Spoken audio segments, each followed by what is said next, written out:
Здравствуйте. Я тут заползла в картинную галерею. Мне можно. Да.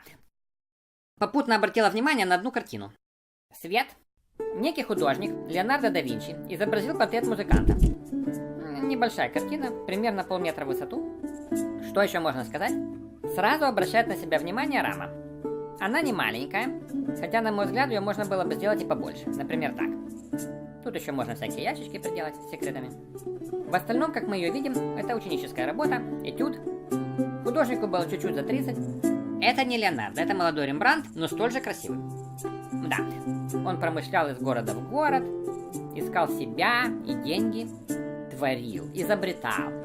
Живопись, графика, архитектура, механические машины, работы по медицине, анатомии и тому подобное. В том числе садомия. Групповая. С участием золотой молодежи того времени. 2 года вообще выпали из жизни описания. Что он делал в это время, где сидел, мы точно не знаем. С точки зрения змеи это не имеет никакого значения. Стоит заметить, что от Леонардо не осталось ни одного бесспорного автопортрета. Даже этот вызывает сомнения. Что он скрывал? Зачем шифровался? Мошенничал с векселями? Золото выплавлял из ртути? Философский камень вызывал? Вечный двигатель мастерил? Всего по чуть-чуть. С кем не бывает. А может быть, он просто цену себе набивал под завесой таинственности. И писал справа налево. Но вернемся к картине.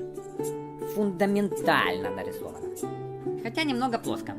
Тут бы я затемнила. Вот так или так. Смотрите, сразу появляется объем. И нос. А так еще лучше. Закаточная улыбка. Молодой типа человек.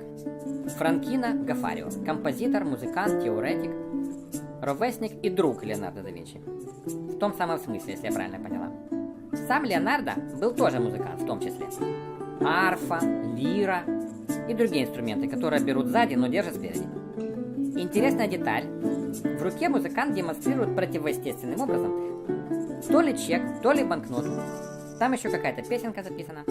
Между прочим, туника, шапка, волосы и даже рука с банкнотой дописаны после совершенно другим неизвестным нам художником. А сам Леонардо, наверное, написал что-то вроде этого. Да. Не мог же он написать только одно лицо без остального. После него всего что-то 15 картин осталось, в каждой своя загадка. Так что время у него было. Опять же, с чего бы это молодой композитор-теоретик заказал молодому и неименитому еще художнику Полимату свой портрет в масле? И на какие шиши? Или портрет малоизвестного в то время музыканта кому-то еще был нужен. Да. А в таком виде все становится на свои места. Какой-то меценат из их веселой компании заказал портрет этого красавца, Джафара или Гафура. Или же сам автор в тоске от неразделенной страсти его изобразил для себя. Цветок в руке — это я для красоты добавила. Он как бы символизирует предложение невинности в обмен на признательность.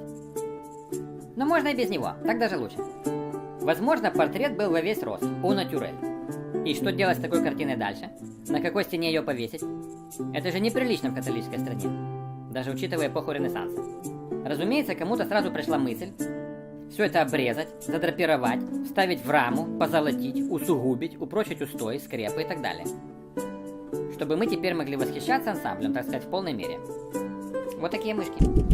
Ну, я поползла. Там, кажется, есть что-то еще неприличное.